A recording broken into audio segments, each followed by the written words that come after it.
हमारे साथ स्वामी ज्ञानानंद जी महाराज के परम शिष्य व श्री कृष्ण परिवार के कोऑर्डिनेटर ओपी नंदवानी जी, जो कि सामाजिक संस्थाओं से धार्मिक आस्था से जुड़े हुए हैं, इनसे हम जानना चाहेंगे आज का युवा किस तरफ आगे जा रहा है, किस तरफ पीछे जा रहा है, या युवा पथभ्रष्ट होता जा रहा है। नंदवानी जी, स्वागत है आपका। क्या कहना चाहेंगे आप? आपका धन्यवाद। आज वास्तव में जो युवा पीढ़ी है वो पूरी तरह से पथभ्रष्ट तो हम नहीं कह सकते, हम ये कह सकते हैं कि वो तनाव में है। जो पथभ्रष्ट होना है ये अलग बात है, लेकिन तनाव में एक अलग बात है। उनको जो जीने का तरीका, जो संस्कार युक्त जीने का तरीका है, वो माता पिता और उनके अध्यापकों का जो कर्तव्य है, कहीं ना कहीं हम उनको इस मामले में दोषी मानते हैं। ना ही हम उनको संस्कार युक्त शिक्षा दे रहे हैं। हमें उनको धार्मिक ग्रंथ हैं या जो एक पुराने समय में हमारे दादा दादी कहानियाँ सुनाया करते थे, जिससे हमारी नैतिकता बनती थी, संस्कार बनता था, वो बचपन से हमारे संस्कार रोपण का कार्य करते थे, जो वो पूरी तरह से आज ख़त्म हो चुका है। आज आवश्यकता है पुनः हमें, अगर हमने युवाओं की तरफ ये ध्यान ना दिया तो वो दिन दूर नहीं जब युवा वर्ग पूरी तरह से लूटपाट या जितने भी जो अनैतिक कार्य हैं उनमें लिप्त हो जाएगा। नंदवानी जी, आपका जो कहने का अर्थ है, यानी पहले जो संयुक्त परिवार होते थे, जहाँ संस्कार मिलते थे, दादा दादी नाना नानी, आज एकल परिवार हो गए हैं। तो सबसे जो मेन कारण आपको लगता है कि भी एकल परिवार जो बढ़ते जा रहे हैं, उनसे भी कहीं न कहीं युवा भटक रहा है। दूसरा, क्या आप सोशल मीडिया, टीवी कल्चर को भी कुछ दोषी मान सकते हैं? बिल्कुल, हम इसको दोषी इसलिए मानते हैं कि जो हमारा युवा है, अगर हम 24 घंटे को बांटें तो वो 3, 4, 5 घंटे तक उनके हाथ में मोबाइल है, उनके हाथ में और कोई काम ही नहीं है, व्हाट्सएप है, वो चैट कर रहे हैं। उससे उनको क्या मिल रहा है? उससे वो पतन की तरफ ज़्यादा जा रहा है बजाय फ़ायदा लेने के। जो ये समय है, अगर इस समय में से वो परिवार के साथ बैठे, माँ बाप उनको बिठाएं, शुरू से ही आप देखिए बच्चा 3-4 साल तक बिल्कुल ठीक होता है। उसके बाद धीरे धीरे उसका आदर बड़ों का ना करना, अपने कर्तव्य निष्ठा ना करना, क्रोध का आना, पेशेंस बिल्कुल नहीं, सहनशीलता बच्चों में है ही नहीं। कारण उनको ना तो कोई भविष्य नज़र आ रहा है। रोज़गार की समस्या एक बहुत बड़ा कारण है। उनको नहीं लग रहा कि हमें पढ़ने के बाद एक मानसिकता बन चुकी है कि हमें एक डिग्री लेनी है, इसके बाद हमारा भविष्य कैसा होगा, वो पक्का है ही नहीं। अगर उनको पक्का पता हो कि हमें रोज़गार ये मिलना है और माँ बाप हमें संस्कार दे रहे हैं और हम अच्छे ग्रंथ पढ़ रहे हैं, धार्मिक ग्रंथ पढ़ रहे हैं, उनसे हम समय पे उठ रहे हैं, समय से हम भोजन ले रहे हैं, हम अपने पुराने जो बुज़ुर्गों के दिखाए हुए मार्ग हैं, सुबह उठना, early to bed early to rise, आज देर से उठते हैं, 12-1 बजे तक क्या करते हैं? हम टीवी देखते हैं। और हम टीवी में भी क्या देखते हैं, व्हाट्सएप पे भी क्या देखते हैं, वही हमारे जहन के अंदर घूमता रहता है और उसी के हिसाब से हम आचरण करते हैं। नंदवानी जी, पहले जब हम गुलाम थे, तो हमारा एक ही लक्ष्य था, एक ही टारगेट था, आज़ादी पाना। लेकिन 72 वर्ष बीत जाने के बाद भी आज युवा किसी भी लक्ष्य की तरफ बढ़ता नहीं जा रहा है। युवाओं को केवल एक भीड़ का तंत्र माना जाता है। भीड़ तंत्र में शामिल करके युवा राजनीतिक दल उनका फ़ायदा उठाने का जो प्रयास करते हैं।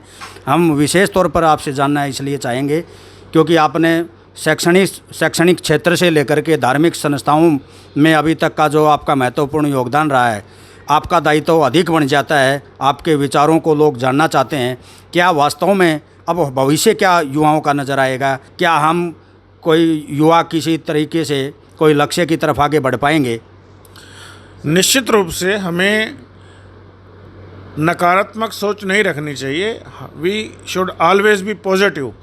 अगर हम समाज, माता पिता, टीचर सभी मिलकर एक लक्ष्य निर्धारित करेंगे कि बच्चे ही हमारे भविष्य हैं और बच्चों के संस्कार ही भविष्य हैं। बच्चों को धनवान मत बनाइए, बच्चों को संस्कारवान बनाइए। इसके लिए हमें एक बहुत ही युद्ध स्तर पे आज कार्य करना होगा। आजकल बहुत से माँ बाप ऐसे हैं जो खुद रात को देर से आते हैं, देर से सोना, बच्चों से बात ही नहीं कर पाते। हमारे लिए सबसे ज़्यादा ज़रूरी है बच्चों के ऊपर समय देना। बच्चों के ऊपर समय अकेले माँ बाप नहीं, समाज, विद्यालय, राजनीतिक लोग, जो सरकार में लोग हैं, युवाओं के लिए आयोग तो बनाए जाते हैं, पर युवाओं के लिए आयोग के साथ क्या उनको बेनिफिट मिलता है? नंदवानी जी, रोहतक में जो जघन्य हत्याकांड हुआ उसको किस दिशा में देखते हैं आप, क्या मानते? निश्चित रूप से बहुत ही दिल दहला देने वाली घटना है और मैं व्यक्तिगत रूप से भी बहुत ही इस बात को पढ़ के दुखी हूँ कि एक युवा जो शिक्षा ग्रहण का समय है और वो माँ बाप से इतने भारी अमाउंट के पैसे मांग रहा है, तो माँ बाप को एकदम तुरंत सचेत हो जाना चाहिए। आज बच्चा कुछ मांगता है तो उस समय गंभीरता से लेना चाहिए। क्या इतने अमाउंट की, इतने पैसों की उसको ज़रूरत पड़ी? कहाँ वो जा रहा है, किस दिशा में वो खर्च कर रहा है? हम बच्चे का पीछा नहीं करते, हम बच्चे को खुश रखने की बात करते हैं, हाँ में हाँ मिलाते हैं। कहीं ना कहीं एक दो बार हम उसकी इच्छा पूर्ति कर देते हैं, आगे जब हम नहीं करते तो वो विरोध हो जाता है और बच्चा ऑलरेडी स्ट्रेस में है। और इजी अर्निंग मनी माँ बाप के पास जहाँ है, जो जल्दी दे देते हैं, एक बार पहली दफ़ा में ही अगर बच्चे को रोका जाए, देखा जाए कि भाई बच्चे का लाखों रुपए का क्या मतलब है, बच्चा तो पढ़ रहा है अभी कॉलेज में, उसकी हर बात पे पेरेंट्स की नज़र होनी चाहिए।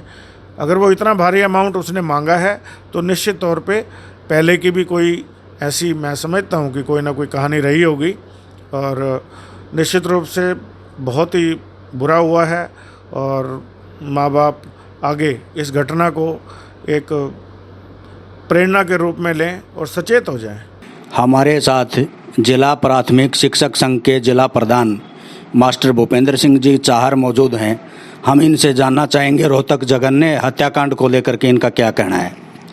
सर, इस बारे में हमें तो पहले तो समाज के अंदर जो हमारी कुरीतियाँ है, युवा वर्ग की साइड जा रहा है, उस युवा वर्ग की तरफ ध्यान देना होगा।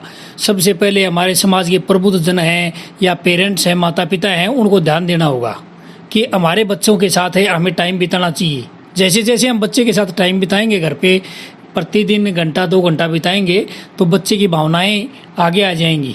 और यदि हम संस्कार देंगे, आगे बेटा पैसा सब कुछ नहीं है, संस्कार है हमारे, आगे वो ही जाएगा। मास्टर जी, ये जैसा कि जघन्य हत्याकांड हर आदमी को दिल दहलाने वाली घटना इसको कह सकते हैं हम आपसे ये जानना चाहते हैं क्योंकि आप छोटे बच्चों की एक पौध को तैयार करते हैं, तो इस पर क्या मानना है, क्या कहना है, क्या होना चाहिए? शिक्षा में कोई सुधारीकरण होना चाहिए? ये सर, इसमें हम ये कहना चाहेंगे, जो प्राथमिक शिक्षा है वहाँ के ऊपर एक तो बेसिक शिक्षा दी जाए, प्रत्येक चीज़ के बारे में बेसिक बताया जाए। पेरेंट्स बच्चों के साथ बैठ के देखें, टीवी भी देखें, इलेक्ट्रॉनिक मीडिया है जो भी, साथ मिल के देखें। साथ मिल के देखेंगे तो ये पेरेंट्स ये बता देगा, बेटा ये अच्छी बात थी इसकी और ये बुरी थी। तो अच्छी बातों को ग्रहण करने के लिए बच्चों को प्रेरित करें। माता पिता यदि बच्चों के सामने जो अलग हटके प्रदर्शन है वो नोबल वर्क का ही प्रदर्शन करें, अलग अपने व्यवसाय के बारे में ज़्यादा न बताएं पहले छोटे बच्चों को, और मैच्योर होने के बाद धीरे धीरे उनको उस मैच्योरिटी की तरफ, नोबल वर्क की। देखिए, एक रोहतक में जो एक फैमिली के अंदर पूरा परिवार की हत्या कर दी गई, वो एक निंदनीय घटना है। और मैं युवाओं से एक अपील करना चाहता हूँ कि नशे की आदत को छोड़कर और बुराइयों को छोड़कर एक अच्छी पढ़ाई और शिक्षा की तरफ ध्यान दें। और इस तरह के जघन्य अपराध मैक्सिमम नशे की हालत में और बुरी संगत की वजह से होते हैं। तो हम तो सभी युवा साथियों से भी, पूरे हरियाणा प्रदेशवासियों से अपील करते हैं कि इस तरह की घटना भविष्य में ना घटे। बड़ी निंदनीय घटना है।